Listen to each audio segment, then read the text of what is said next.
નમસ્તે મિત્રો. હવે આપણે જોઈશું એક વાર્તા તેમજ બોધકથા, ગુજરાતી શોર્ટ વાર્તા.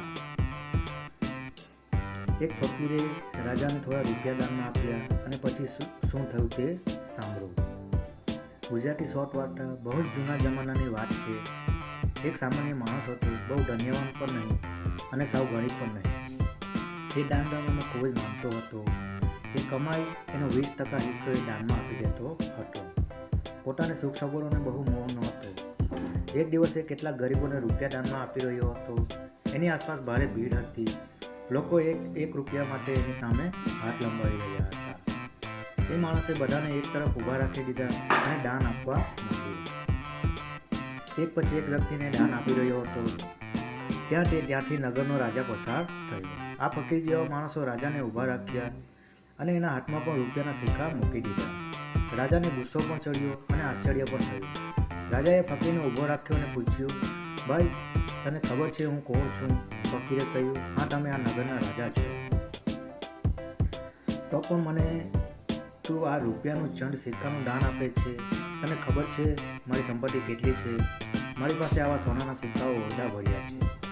આ નગરનો જ નહીં પણ આસપાસના તમામ નગરોનો ધનવાન વ્યક્તિ છું.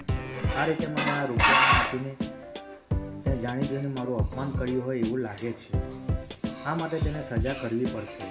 ફકીરે જેવો માણસ બોલ્યો, આપની વાત સાચી છે. મેં જાણી જોઈને આ સિક્કાઓ તમને દાનમાં આપ્યા છે.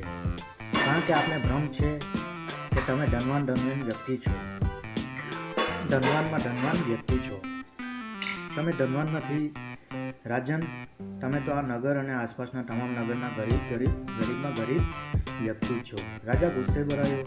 અરે ગુસ્તકાર ફકીર, તું ચાલ મારી સાથે અને હું મારા રૂપિયા બતાવું. ફકીર હસ્યો. રાજા, તમારી પાસે રૂપિયા ભલે હોય પણ તમે એમાંથી એક પણ રૂપિયો કદી કોઈને દાનમાં આપ્યો નથી.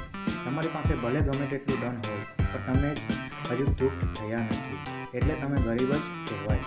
તમારી સંપત્તિ ગમે તેટલી હોય પણ તમને હજુ લોભ અને લાલચ છે, માટે તમે ગરીબ છો. રાજન, તમારી તૃષ્ણાને તમને ગરીબ કરી મૂક્યા છે.